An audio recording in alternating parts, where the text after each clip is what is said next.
మన కాదంబరి సిల్క్స్ లో flat 50% discount and 25,000 purchase మీద 2 కంచి కాటన్ సారీస్ ఉచితం.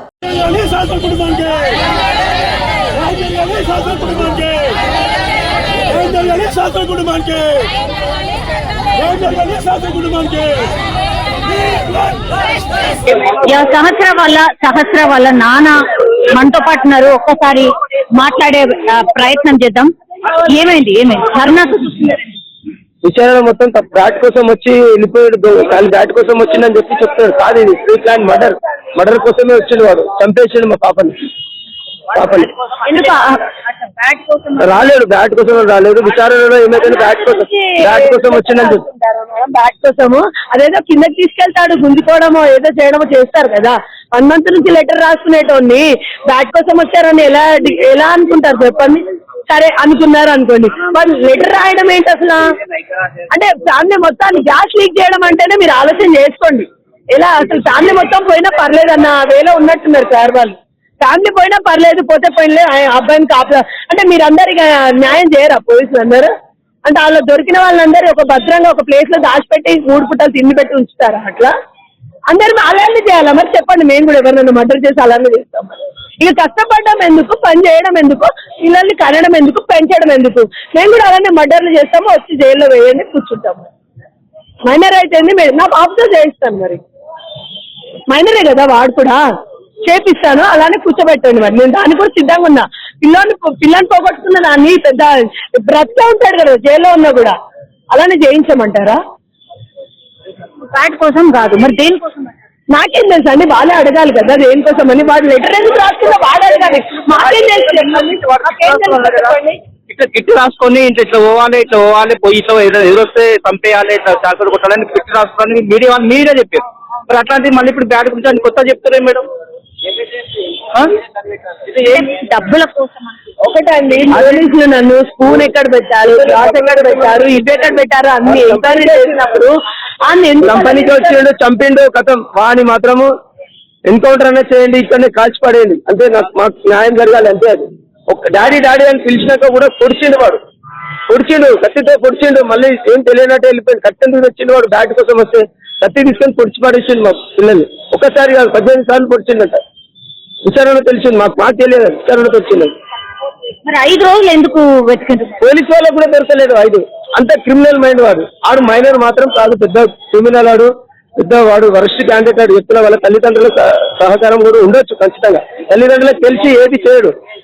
తల్లిదండ్రులకు ఖచ్చితంగా తెలిసి ఉంటుంది. అది తల్లిదండ్రులను కూడా విచారించమని పోలీసు వాళ్ళని కోరుతున్నాను. కాదు, ఆ రోజు మీ పాప చనిపోయిన రోజు ఉన్నాడు అబ్బాయి? ఉన్నాడు మేడం, ఉన్నాడు. వాడే డాడీ అడిచిందని చెప్పి వాడే చెప్పాడు కదా. నేను ఏడ్చుకుంటే బయటకు వచ్చి అడిగాను.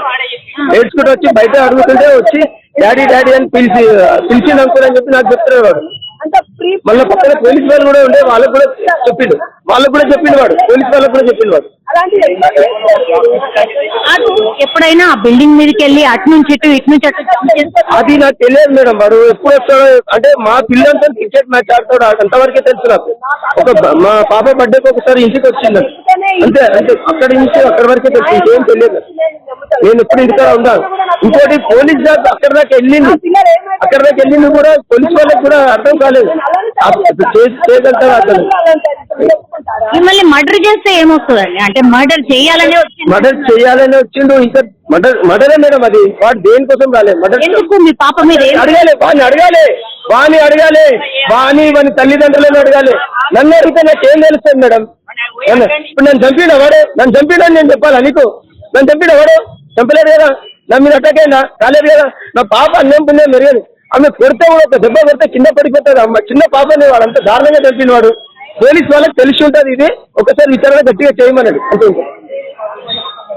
మీతోని ఆ పిల్లడితోని మిమ్మల్ని మాట్లాడించే ప్రయత్నం ఏమైనా చేస్తామని మీరేమైనా అడిగాను. నేను పోలీసు వాళ్ళకి అడిగాను. ఇది కుదరది, కోర్టు ద్వారా వెళ్ళాలి, కోర్టు చట్టం ఎట్లా చెప్తే అట్లా చేయాలని చెప్పి వాళ్ళు కూడా అన్నారు. నేను ఇప్పుడు వాళ్ళని అడిగాను, సార్ నేను కలుస్తాను, మాట్లాడతాను, అసలు కారణం ఏంటి కనుక్కుంటాను సార్ అంటే కూడా వాళ్ళు ఏమంటున్నారంటే ఇది చట్ట ప్రకారంగా వెళ్ళాలి, ఇది మేము దానికి సహకరించలేమని చెప్పి ఏం శిక్ష పడుతుంది అని ఏమి కనుక్కున్నారా? శిక్ష మైనర్ శిక్ష ఏం పడుతుందని కనుక్కుంటే కూడా వాళ్ళకి తెలియదు కదా మేడం. వాళ్ళైతే చెప్తారు కోర్టు నిర్ణయిస్తుంది అని చెప్పి చెప్తున్నారు వాళ్ళు.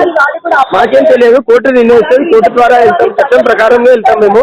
కానీ చట్టం నాకు ఉంది, నాకు మా కళ్ళ ముందు వాడిని చంపాలి, నా కళ్ళ ముందు వాడిని చంపితేనే మాకు శాంతి, నా కడుపుమంట తీరుతారు. లేకపోతే మేము ఊరుకోం మేడం. ఇంకా పైదాకి వెళ్ళినా వెళ్తాం మేము, ఇంకా పైదాకి వెళ్తాం. మేము గరీబ్ డబ్బులు లేవు అని ఓకే, మాకు మా సహా